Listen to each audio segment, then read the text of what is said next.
Assalamualaikum warahmatullahi wabarakatuh. Alhamdulillahirabbil alamin. Kita masih dipertemukan dalam keadaan sehat walafiat. Semoga apa yang akan kita bahas hari ini akan menjadi sebuah pedoman hidup nantinya. Ketika kita akan tahu bagaimana sejarah perkembangan Islam masuk ke dalam Indonesia. Bismillahirrahmanirrahim. Yang pertama, jadi dulu Islam itu ada di Arab Saudi. Jadi masuknya Islam ke Indonesia itu juga bukan karena hanya sebuah pergantian agama atau penyebaran agama, tidak. Akan tetapi ada masa dan fase tertentu. Bismillahirrahmanirrahim. Islam di Indonesia. Nih, di sisirahnya. Islam masuk ke Indonesia. Dulu dalam kondisi masyarakat yang bagaimana ya, sistem kejawen bahasanya, animisme dan dinamisme itu ada sebuah aliran atau sebuah paham. Dulu kerajaan-kerajaan kita adalah kerajaan Hindu dan kerajaan Buddha. Setelah itu Islam berkembang. Dulu dibawa oleh Wali Songo, para wali-wali kita, yaitu Wali Songo itu, dari mulai kerajaan Demak, kerajaan Pajang, sampai Kesultanan Mataram. Perkembangan Islam di Indonesia. Ada beberapa jalur. Jalur masuk Indonesia. Islam di Sumatera, Kerajaan Samudra Pasai, dan Kerajaan Aceh Darussalam. Nah, di samping itu juga banyak organisasi yang melatar belakangi perkembangan Islam di Indonesia, yaitu peran-peran organisasi diantaranya Muhammadiyah, Nahdlatul Ulama, dan Persis.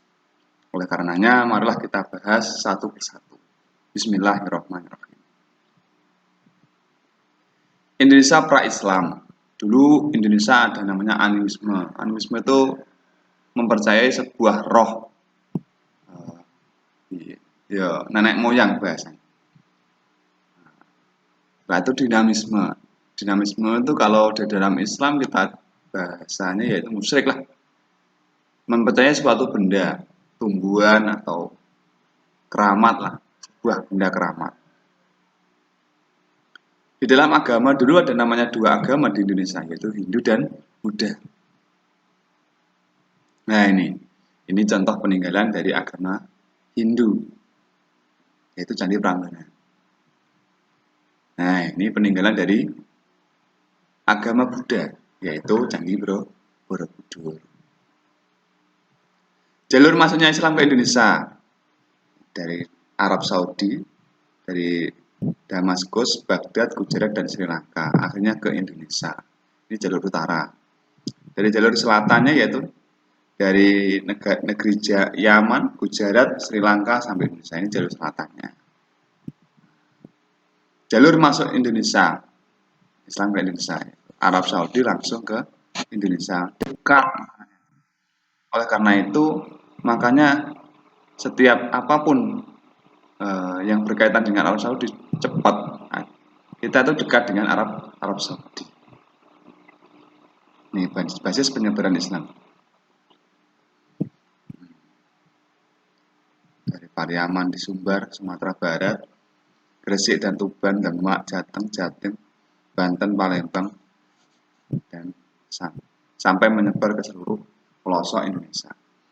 Bukti-bukti masuknya Islam di Indonesia.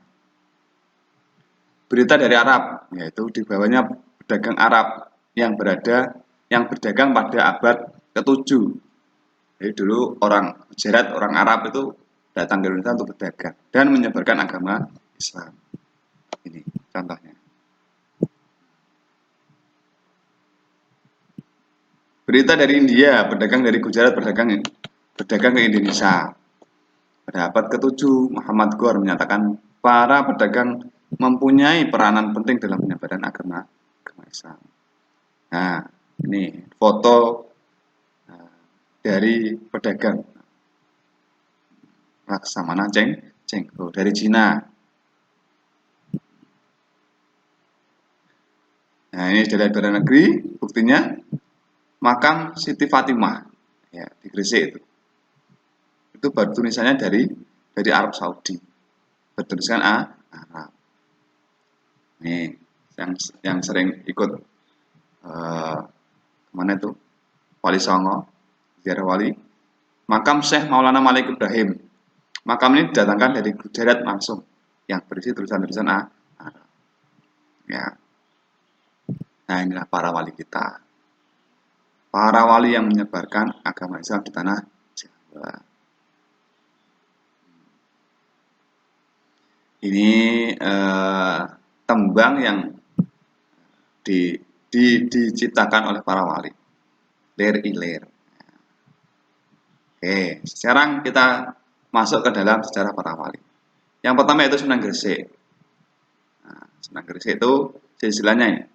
Jadi Kanjeng Nabi, Imam Husain, 15 silsilah, Syekh Ahmad Syah Jalal, Syekh Jamaluddin Syah Jalal, Syekh Jumadil Kubro, Syekh Maulana Malik Ibrahim atau Sunan Gresik. Ini keterangannya. Ini tertua daripada seluruh para kanjeng Sunan.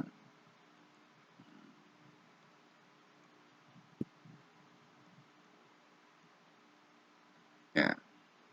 Maka Maulana Syekh Malik Ibrahim. Sunan Ampel yang kedua. Ini silsilahnya.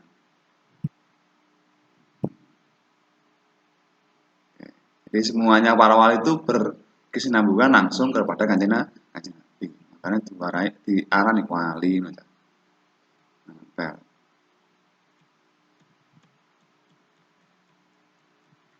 Ini. Yang ketiga itu Sunan Guna. Ini silsilahnya.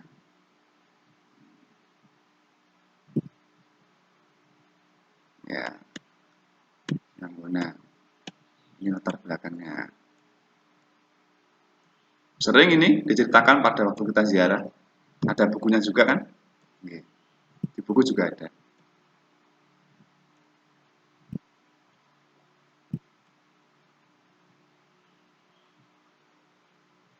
Ini kalian Sunan Guna. Yang keempat itu Sunan Derajat. Sunan Derajat merupakan anak dari Sunan Ampel. Bu jenenge Bunyai Ageng Manila. Ini Sunan Derajat. Ketin Kopsen Syarifuddin. 5 yaitu Sunan Giri. Nah, ini silsilahnya. Ya. Sunan Giri, ini latar belakangnya.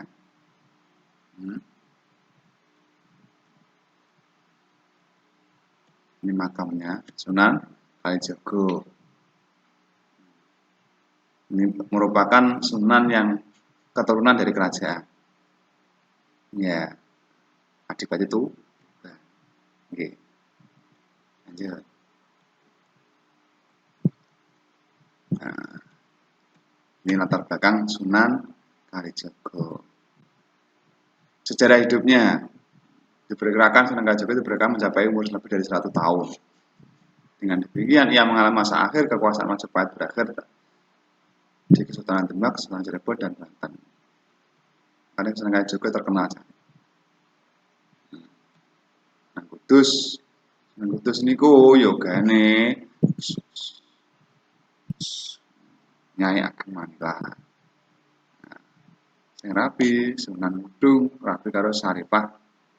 Oke, dia naik Sunan Buna. Ini latar belakangnya. Ya. Makam Sunan Menara Kudus ini. 8 Sunan Muria.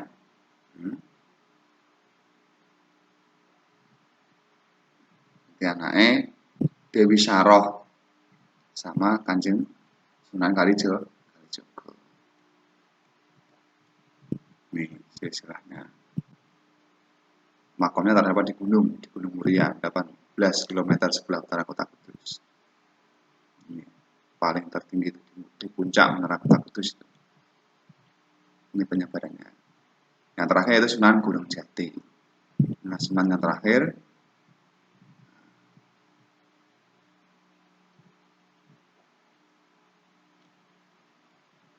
ini silsilannya. Ini latar belakang beliau.